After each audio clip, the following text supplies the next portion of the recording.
오늘 제가 여러분들에게 전할 말씀의 제목은 당신 안에 예수님이 계십니까? 라는 제목입니다. 지난 시간에 이어서 같은 제목의 말씀으로 오늘은 제2편에 해당하는 말씀을 전하려고 합니다. 이런 이해로 오늘의 말씀을 받으시면 감사하겠습니다.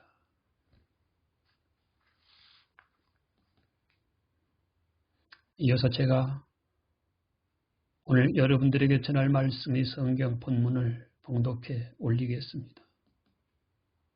오늘 제가 여러분들에게 전할 말씀의 성경 본문은 고린도 후서 13장 5절에 있는 말씀입니다. 고린도 후서 13장 5절에 있는 말씀을 오늘 제가 여러분들에게 전할 말씀의 성경 본문으로 봉독해 올리겠습니다. 너희 안에 그리스도께서 계신 줄을 너희가 스스로 알지 못하느냐? 그렇지 않으면 너희는 버림을 받은 자니라. 아멘. 어떤 사람이든 이 세상에서 누군가에게 버림을 받았다면 이것은 매우 서글픈 일입니다. 그럼에도 이 세상에는 어떤 일이나 문제의 사건 때문에 종종 버림을 받은 사람들이 있습니다. 때로는 가족이나 가까운 친척에게 버림을 받습니다. 때로는 너무 친밀했던 이웃이나 친구에게 버림을 받습니다.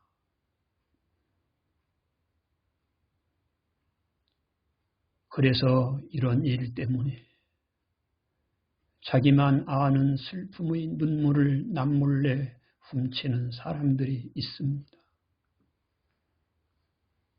하물며 자기 나름대로 하나님을 믿고 섬기는 사람들이 그 하나님으로부터 버림을 받았다면 이 얼마나 참혹하고 비참한 일입니까? 그럼에도 성경에는 하나님으로부터 버림을 받은 대표적인 사람들이 있습니다. 아브라함 시대에 소돔과 고모라 땅 사람들이 버림을 받았습니다. 이스라엘의 왕정 시대에 사울 왕과 아합 왕 같은 사람들이 하나님께 버림을 받았습니다. 가롯 유다가 버림을 받았습니다. 사도 바울 당시에는 후메네오와 알렉산더가 하나님께 노골적으로 버림을 받았습니다. 이 외에도 성경에는 하나님께 버림을 받은 사람들이 매우 많이 있습니다. 같은 맥락으로 히브리서 6장 8절에 보시면 가시와 엉겅퀴를 내는 사람들은 하나님께 버림을 당하고 마지막은 불사름이 된다는 무서운 말씀을 하셨습니다. 이처럼 하나님 나라 공동체에 속했던 사람이라도 얼마든지 하나님께 버림을 받은 사람들이 있을 수 있다는 것입니다. 심지어 사도 바울 같은 위대한 사람도 고린도전서 9장 17절에서 하나님께 버림을 받을까 두려워한다는 말씀을 하셨습니다. 이처럼 하나님을 하나님이라 부르고 주님을 주님이라고 불렀던 사람이라도 자칫 잘못하면 그 하나님으로부터 버림을 받을 수 있다는 말씀을 성경은 우리에게 말해주고 있습니다. 이런 사람들이 있을 수 있기 때문에 오늘의 본문에서는 그와 관련된 말씀으로 경고하고 있습니다. 너희 안에 그리스도께서 계신 줄을 너희가 스스로 알지 못하느냐? 그렇지 않으면 너희는 버림을 받은 자니라. 이런 말씀으로 경고하고 있습니다. 같은 성경 구절로 현대인의 성경에서는 이렇게 번역하고 있습니다. 여러분들은 믿음으로 살고 있는지 스스로 살피고 시험해 보십시오. 여러분은 예수 그리스도께서 여러분 안에 계신다는 것을 모르십니까? 그렇지 않으면 여러분은 시험에 불합격한 사람입니다. 이렇게 번역하고 있습니다. 예, 그렇습니다. 지금 현재형으로 여러분들께서 여러분들 안에 예수 그리스도가 계시는 줄을 스스로 알지 못하십니까? 만약 그렇다면 여러분들은 하나님께 버림을 받은 사람입니다. 솔직히 이런 말씀은 함부로 말하는 것도 두렵고 듣기에도 두려운 말씀입니다. 그래서 어떤 목사님들은 제가 오늘 본문으로 사용하는 성경의 본문으로 설교하기를 꺼리는 목사님들이 있습니다. 물론 저도 목회 경력 32년 이상 지나오는 동안에 교회에서 오늘의 본문으로 설교한 기억이 단 한 번도 없습니다. 그럼에도 저는 오늘 용기를 내어서 여러분들에게 비교적 생소한 오늘의 본문을 중심으로 여러분들에게 말씀을 전하고 있습니다. 이런 이해로 오늘 제가 전하는 말씀을 받으시면 감사하겠습니다. 저는 지금도 지나간 2013년 5월 마지막 날을 결코 잊을 수 없습니다. 그 날은 제가 200일 저녁 특별 기도회를 마치는 마지막 날이었습니다.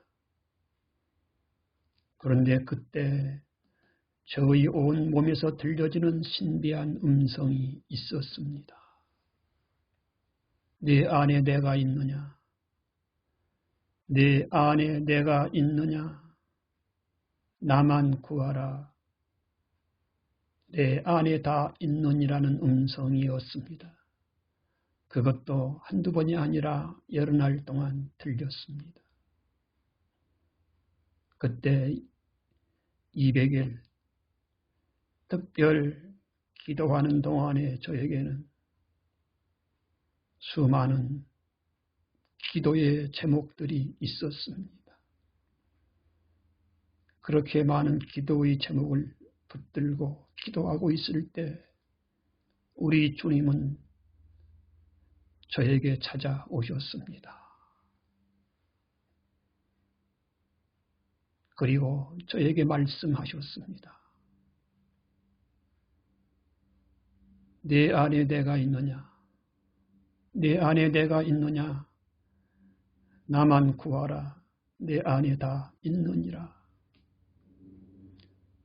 전혀 예상치 못한 신비한 일이 제 안에서 일어났습니다.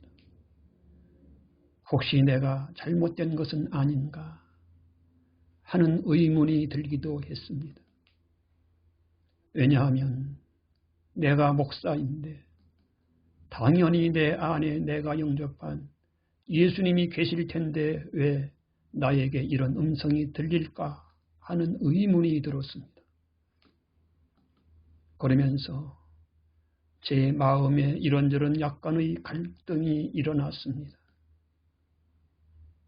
그러는 중에도 제 몸에서 들리는 음성은 계속 들렸습니다. 좀처럼 사라지지 아니했습니다. 네 안에 내가 있느냐? 나만 구하라. 내 안에 다 있느니라는 음성으로 계속 들렸습니다. 마치 제 온몸에서 지진이 일어나면서 들리는 것 같았습니다. 그 즈음에 저의 심장을 칼끝처럼 후비고 들어오는 하나님의 말씀이 있었습니다. 에베소서 3장 17절에 있는 말씀이었습니다. 믿음으로 말미암아 그리스도께서 너희 안에 계시게 하라는 말씀이었습니다. 이런 일들이 계기가 되어 저는 그 후부터 성경을 읽고 이해하는 모든 중심이 오직 예수로 바뀌었습니다. 그뿐만 아니라 저는 당시의 수많은 기도 제목을 내려놓았습니다. 그리고 제 안에 오직 예수로만 가득하고 충만하길 원했습니다. 그 후로 여러 해 동안 하루에 1만 번 이상의 예수 이름을 불렀습니다. 그러면서 믿음으로 예수 주님께서 제 안에 계시고 사심을 감각했습니다. 이뿐만 아니라 이때부터 저는 제가 섬기던 교회에서 사용한 모든 전도용지뿐만 아니라 설교의 주제와 제목이 오직 예수님이었습니다. 심지어 저는 그 당시에 별내 신도시와 태교원을 운행하던 80번 마을버스에 지금 당신 안에 예수 그리스도가 계십니까? 라는 직설법 질문에 해당하는 영상 글귀를 1년 동안 올렸던 일이 있었습니다. 물론 당시의 사람들의 반응은 냉담했지만 어쨌든 저는 제가 할 일을 행하였습니다. 이만큼 저는 그때부터 저희 모든 목회와 모든 중심과 방향을 오직 예수 그리스도로 전환했습니다. 오직 예수가 된 예수주의 신앙을 추구하는 시초가 되었습니다. 그때부터 저희 마음과 영성은 지난 과거보다 훨씬 더 맑아지고 충만해졌습니다. 영적 자유가 바다를 이루었습니다. 의와 불의를 보는 영적 시각이 매우 예민해졌습니다. 그러면서 때로는 어둠에 속한 악한 영들을 추방했습니다. 분명코 제 안에 제가 사는 것이 아니라 제 안에 예수 그리스도가 사셨습니다.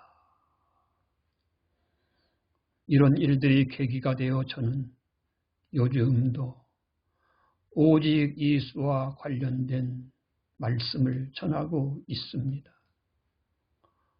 오직 예수가 된 예수 주의를 반복해서 강조하고 있습니다. 앞으로도 저는 예수와 관련된 예수주의 말씀을 계속 전할 것입니다. 이런 의미에서 저는 오늘도 여러분들에게 당신 안에 예수님이 계십니까? 라는 제목으로 말씀을 전하고 있습니다. 진정으로 제가 여러분들에게 바라옵기는 지금 제가 여러분들에게 전하는 말씀이 생소한 말씀이 아니라 익숙한 말씀으로 들려지기를 소원합니다.